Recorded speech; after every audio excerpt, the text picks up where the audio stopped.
Hey guys, this is Dale with Old School Rides. I'm stopping off here in Boulder, Nevada. We are getting the opportunity to look at something called the Motown Missile, or as it says right there, Missile Silo Garage. I'm here with Arnie Clan. He's the owner of the car.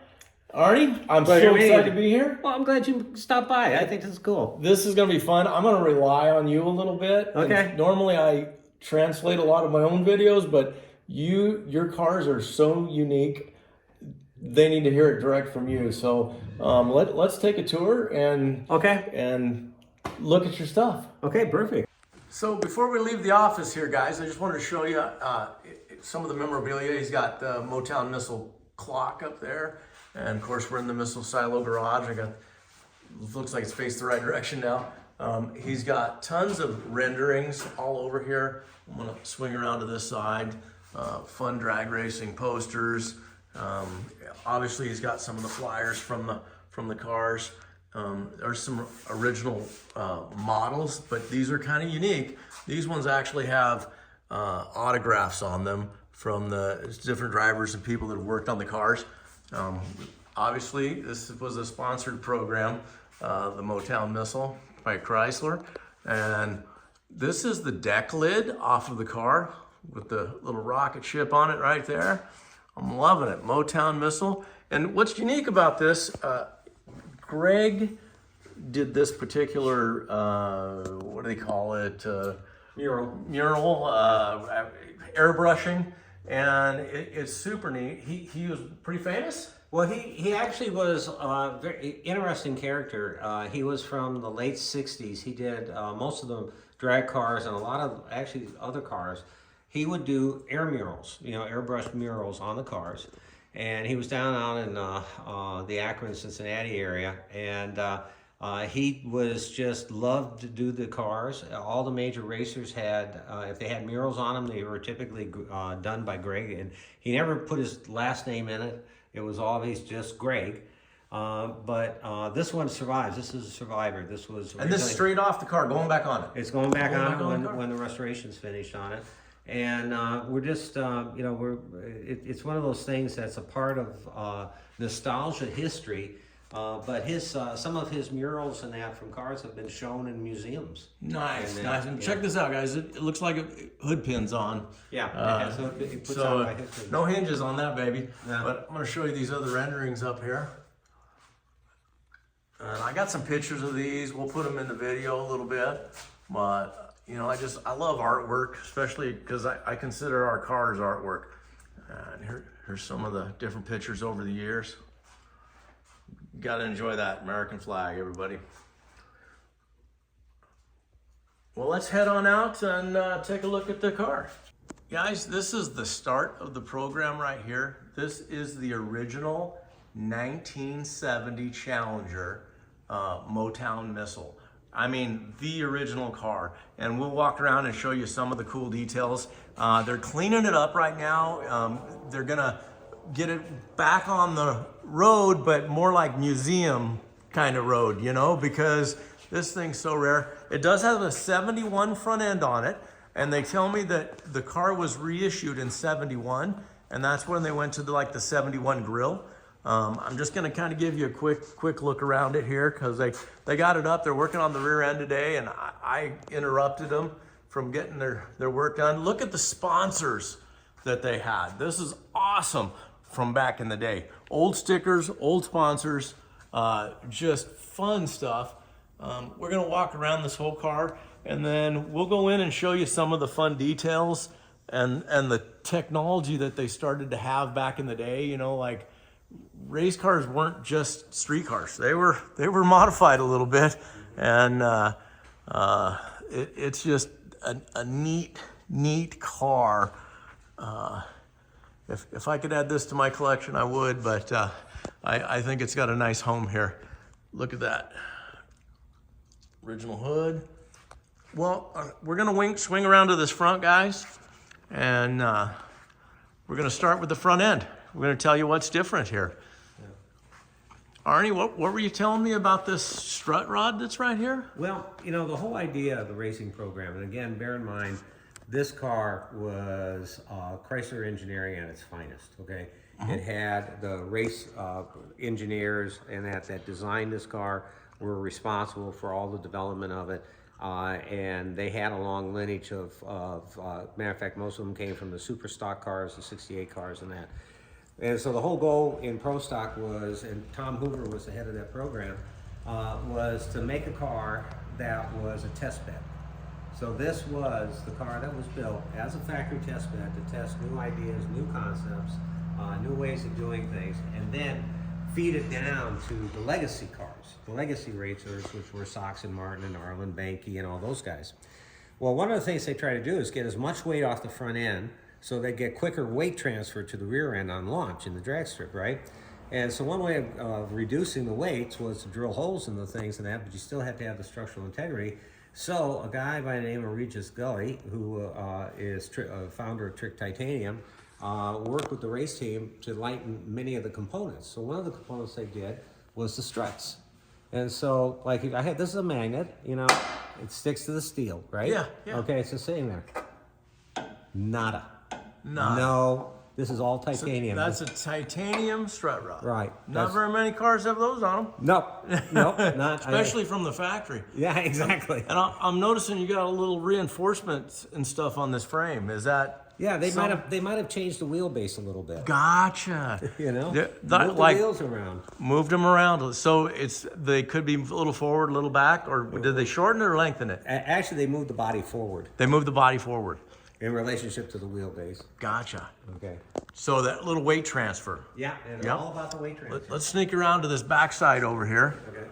And I saw it was a Dana 60. You guys have in here, looks like a factory style Dana 60. Yep. And I can see that factory wheel snub or nose snubber up in there. That was your traction bar of the day. Yeah, basically, the snubber itself is missing right now because we're as you can tell, we're repainting the Dana 60 and just cleaning it up and that.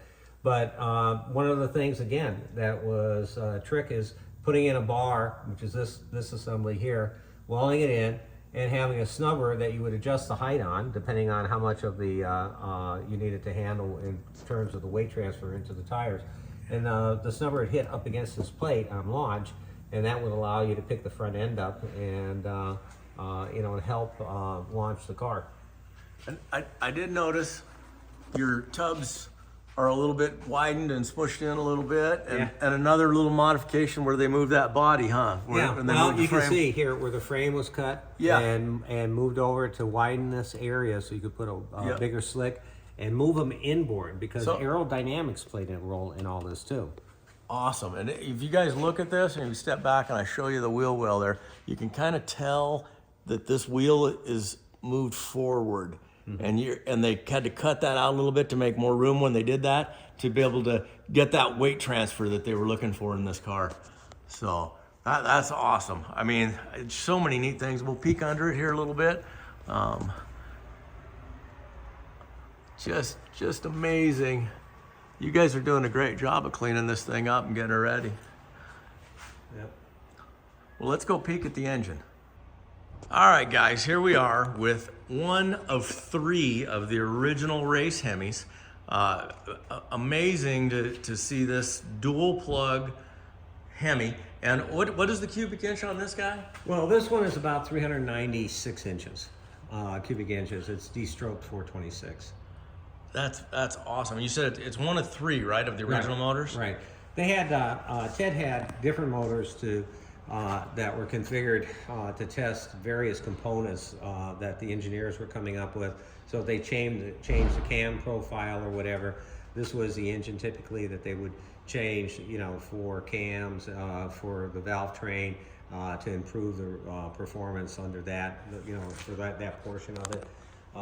And then also this would go on the track. This, you know, was constantly being used as a test engine. And like as we talked a little bit earlier on the heads, you know, these are obviously dual plug Hemi heads. And there were many, many runs made just indexing spark plugs to see if there was a performance enhancement if they were indexed in a certain way.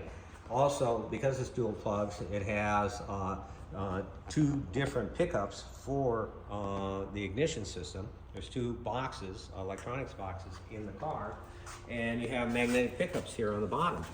Okay, and so you could adjust them for what your advanced retard is on it.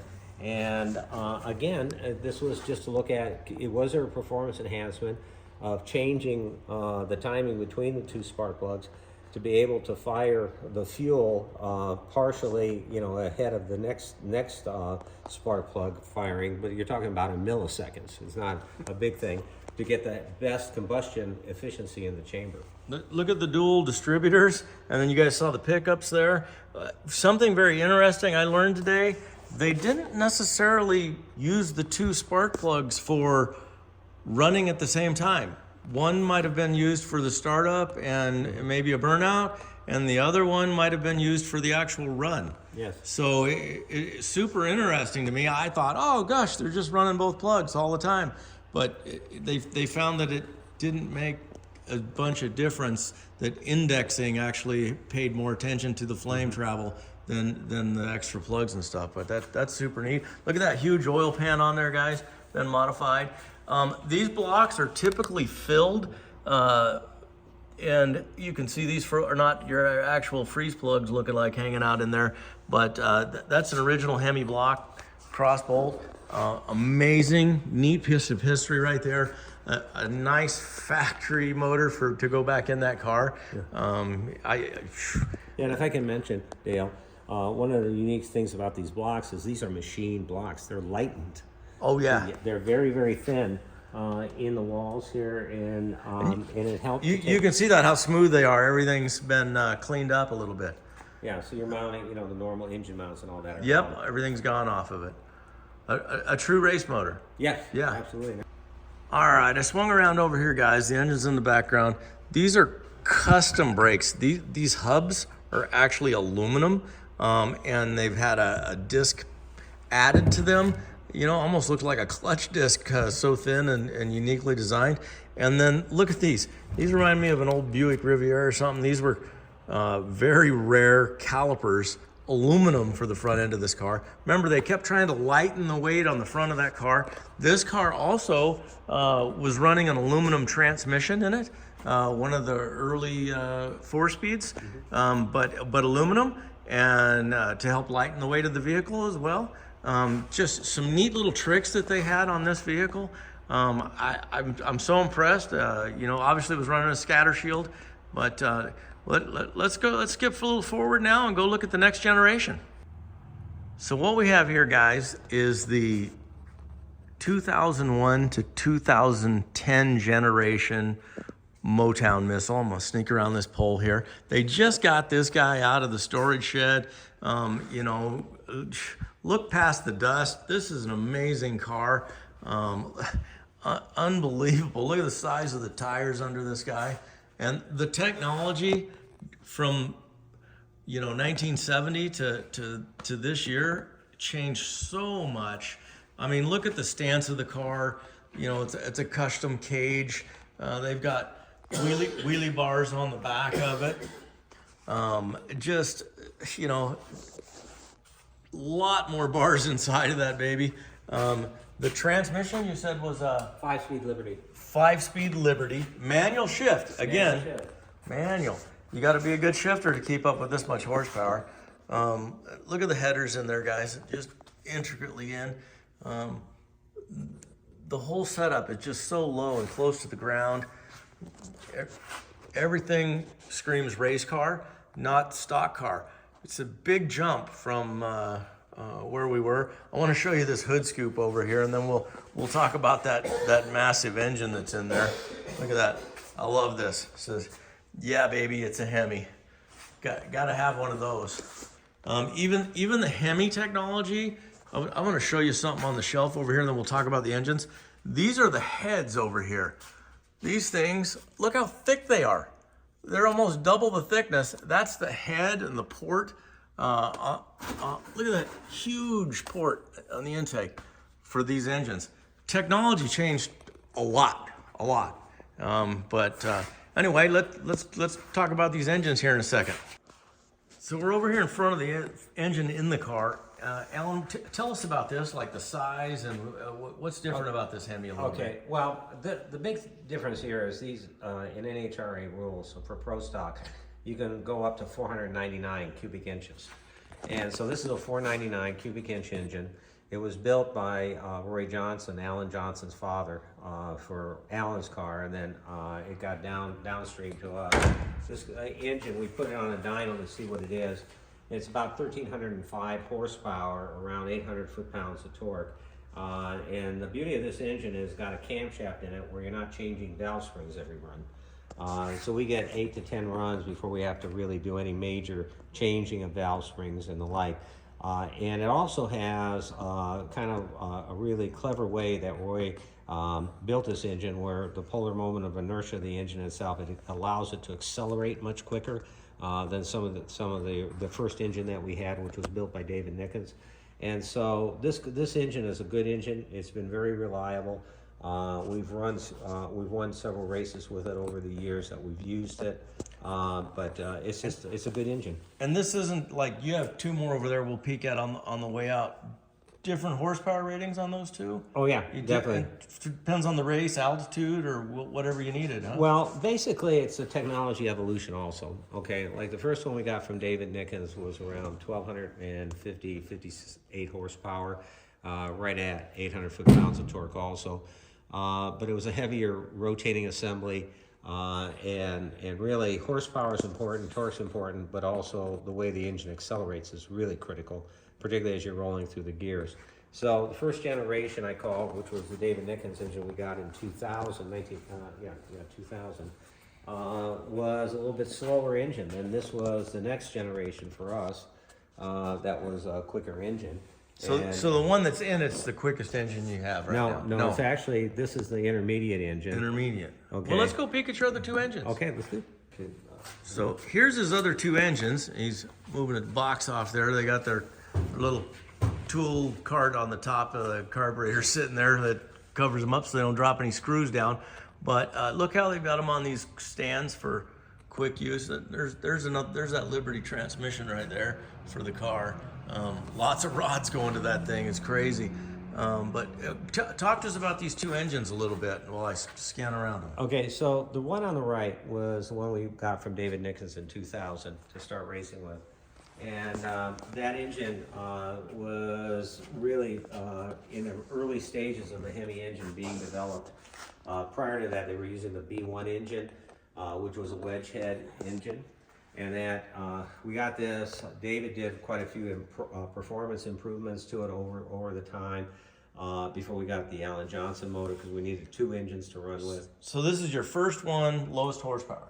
Lowest horsepower, and this is about 1,250 to about 1,260.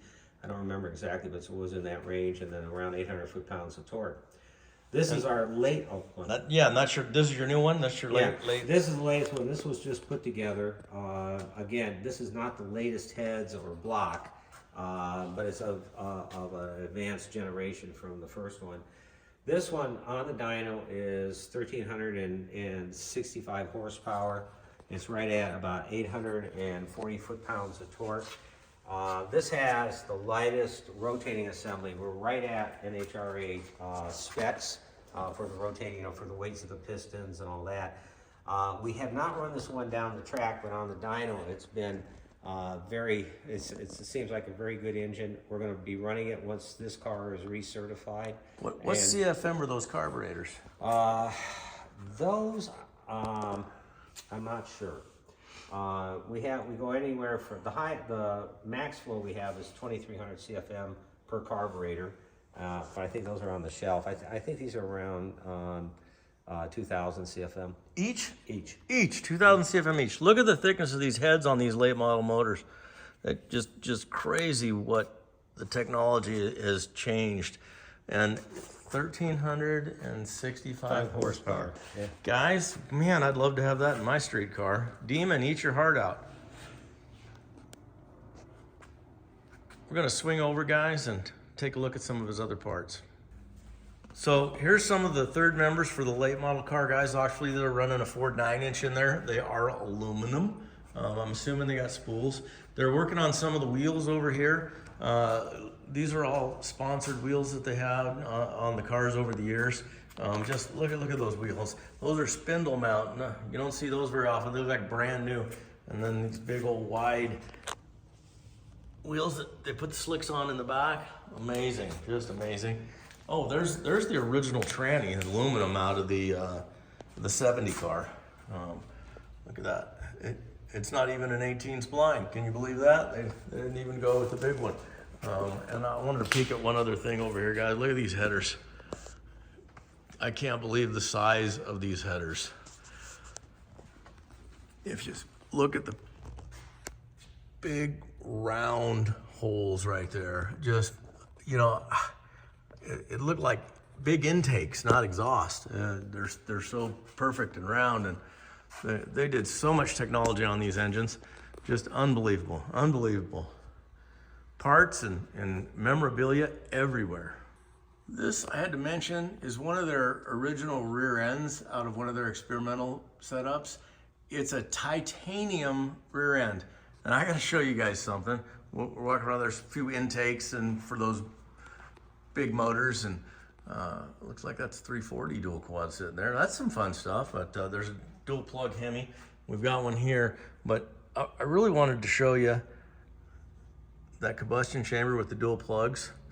But look at this axle. This is out of that titanium rear end.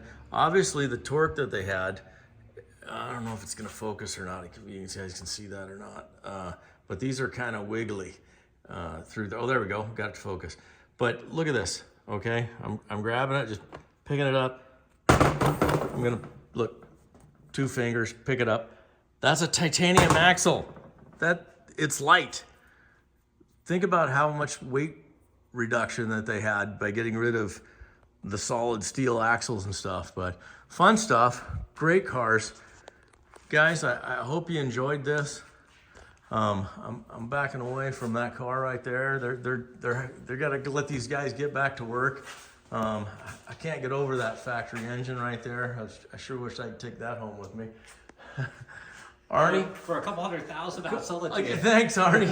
I might be a little short today, but okay. You know, thanks for having us. Can we come back and maybe go for a, you know, little test fire up on your car there? You don't have to drive it. We just, you know, want to hear it run. Well, actually, no, we're up here in Boulder City. You know, if I talk to the police and tell them, you know, we're going to make a quick run down the back strip over here, which is one of the highways that come in, but not very well used. I'm thinking about doing a couple hits on it. Guys, I'm not sure, but I think he just offered to take me for a ride in the car with the police's permission. I'm down for that. When you get it back together, I'll be here. Well, I got to talk to the police first. You know, I'm just blue skying this. No, hey, okay? you know what? Even if they don't know, I'd still go for a ride. Yeah. I mean, we can be rebels. Yeah, absolutely. What are they gonna do? We're old. Yeah, they exactly. can't put us in jail for too long. Yeah, no, we're curmudgeons. Right. Thank you very much. I appreciate you letting us come Pleasure. down here. Guys, subscribe. Motown Missile. Couldn't have had a better day. Take care.